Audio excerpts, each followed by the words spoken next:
This movie is based on a true story. A young woman named Carola and her boyfriend Stefan are vacationing on a beach in Kenya, after which the couple decided to return to Mombasa. At the pier, Carola and Stefan saw warriors of the Maasai tribe in national costumes. One man particularly caught Carola's interest. They looked at each other for a long time. Mombasa is a fairly dangerous place. In some parts of the city, poverty and crime prevail. Stefan and Carola run into trouble and flee. At the market, Carola bumped into the same man. He and another representative of the tribe escorted the couple to the pier. Carola asked for permission to take a photo for memory. The man did not object. The couple was late for the bus. Then representatives of the tribe offered Stefan and Carola to go with them.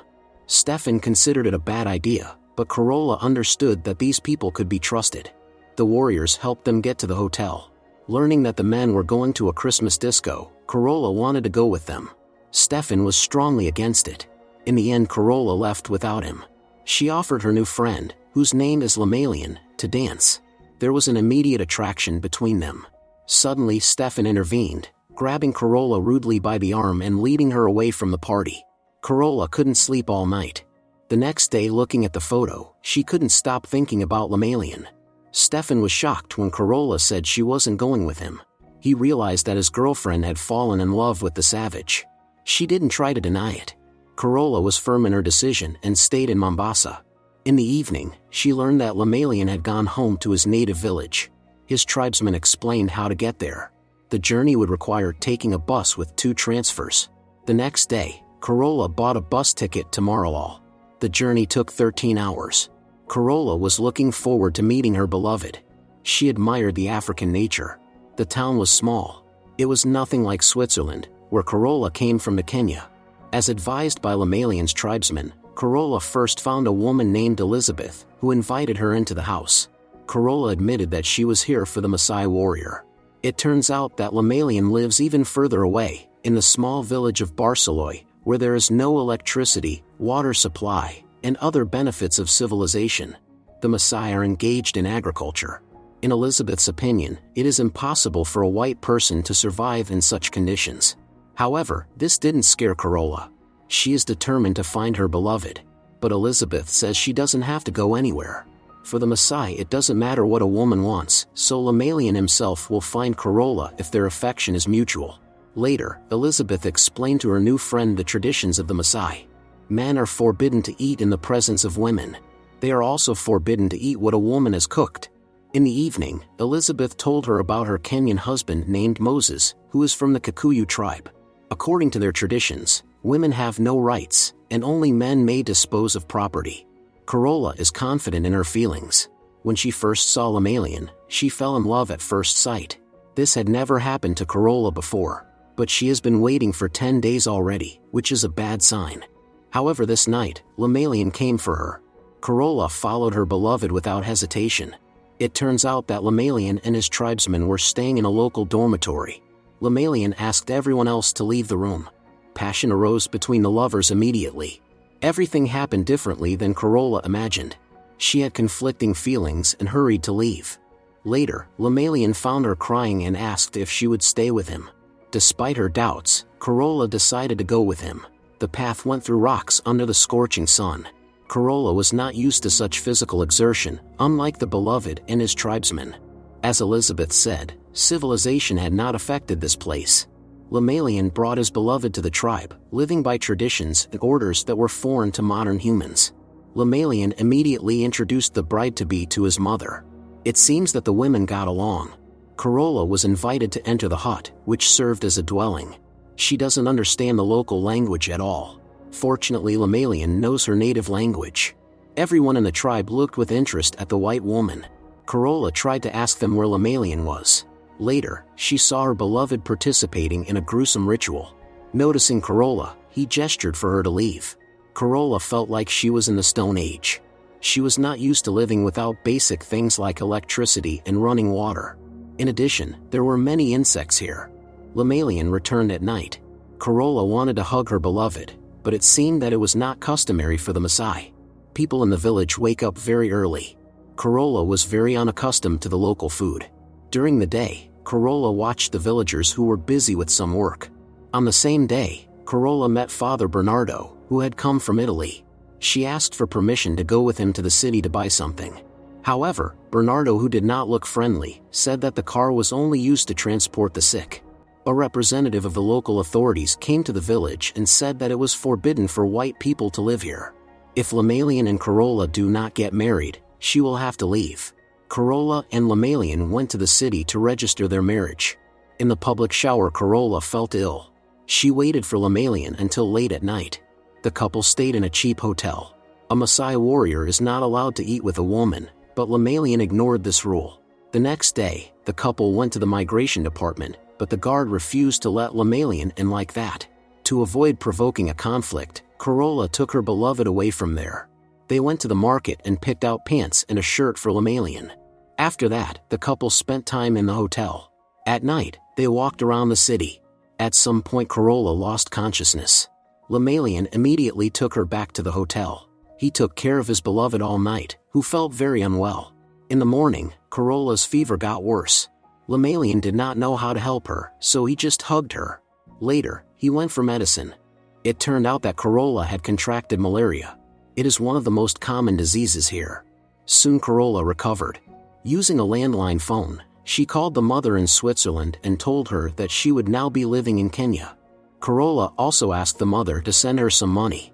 The couple came to the bank to withdraw cash. Lemalian did not like the fact that his beloved was smiling at the banker. Carola said she smiled because she was happy. She bought a used car. Now they can get from the village to the city at any time. Father Bernardo advised them not to drive through the savannah as it was too dangerous. Carola had no desire to talk to him. Life will become much easier with the car. Lemalian said he would drive because he was a man. Carola warned that it was not as easy as it seemed. Lemalian was overjoyed like a child and drove too fast, ignoring Carola's requests to slow down. In the end, they crashed into a tree. Carola was very angry. Lemalian simply walked away, upset that his beloved had yelled at him in public. Carola was able to start the engine and tried to convince Lemalian to get in the car, but he was too stubborn to do it. Eventually, Lemalian gave in. A couple of hours later, they were already in the village.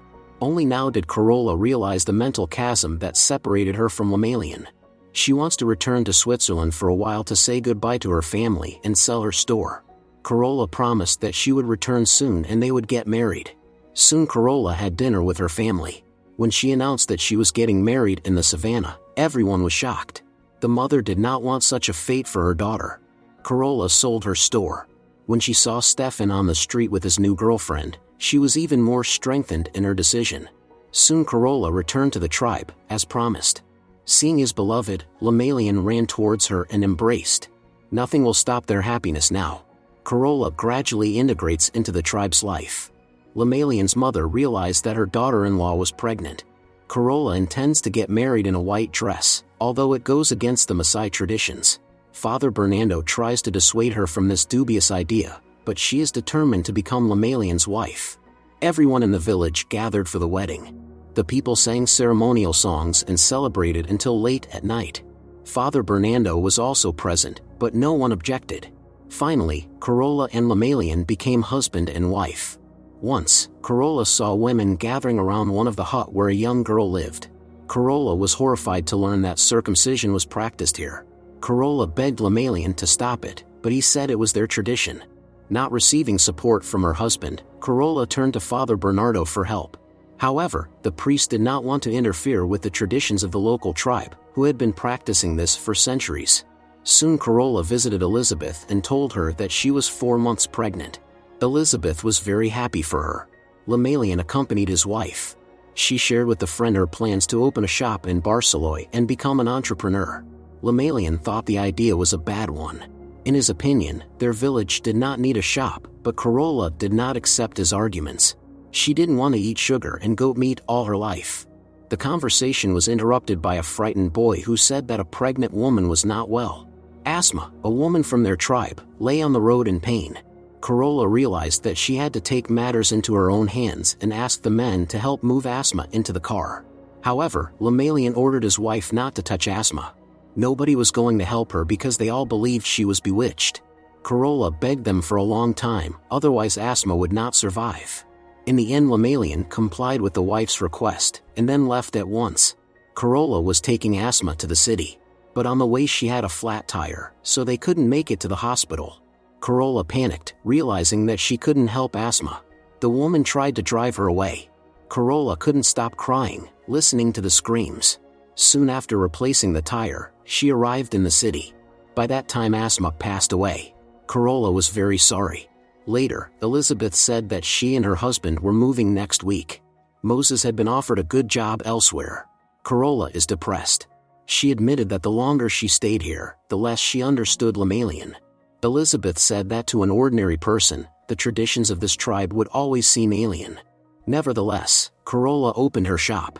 Lemalian did not like that his wife was interacting with different men. A huge queue formed outside the shop. Carola's business began to thrive rapidly. Lemalian felt redundant. In the evening, Father Bernardo invited Carola over and offered wine to celebrate the opening of her shop. The priest apologized to the woman, saying that he had been wrong about her. Bernardo advised Carola not to look men in the eyes because it was not accepted here. She could be misunderstood. Lemalian believes that he has every right to manage his wife's money. For a Maasai warrior, this is natural. Several months passed. Carola continues to run her shop. One day the disgruntled husband came to her. He found it suspicious that the back door was open. Carola did not understand what he was talking about, but Lemalian insisted that the wife had a lover and that the child was not his. Hearing this, Carola was shocked. Lemalian simply walked away as usual. The mother tried to reason with Lemalian, and later he apologized to the wife, admitting his mistake. Carola asked him never to do it again. Soon Carola found out that her husband was lending goods to everyone. Lemalian justified himself by saying that he could not refuse his tribesmen. Carola said that's not the way business works. Besides, they need the money. After a while, Carola went into labor. Many women gathered around her, but they were all doing things wrong.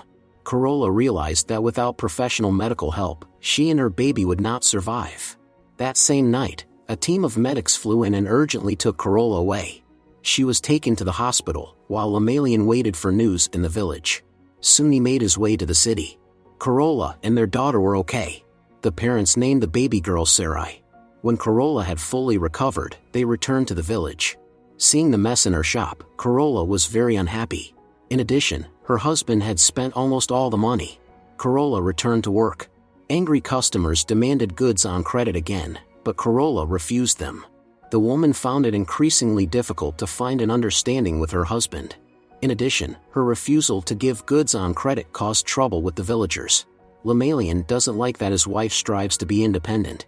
Carola still hasn't lost hope of improving her relationship with her husband. Some time passed. Sarai had already grown up. Carola noticed that the husband was becoming more distant from them. Lemalian began to suspect again that his wife had a lover. Additionally, he thinks that Sarai is not his daughter. Lemalian shared his suspicions with the mother. Carola was already tired of all this. When the husband went to look for her lover, Carola tried to stop him, for which she received a slap. Carola hit her husband back in response. For a Maasai warrior, this was unthinkable. When Lemalian tried to attack his wife, several men pulled him away. Nobody in the village believes that such a decent woman as Carola is capable of cheating. Lemalian cut his long hair and changed into ordinary clothes. He came to the wife and asked if she respects him now. When Father Bernardo came into the shop, Lemalian became furious. He decided that Carola and Bernardo were having a secret affair. Later, Carola told her husband that she was going to Switzerland for a few weeks to introduce Sarai to her family. All the villagers came out to see them off. Lemalian accompanied his wife and daughter to the bus station. At some point, he asked Carola if she would come back. Carola said nothing, not wanting to lie to him. Lemalian realized that she was leaving him forever. Carola left with her daughter. This strange phase of her life was over, and there was no turning back.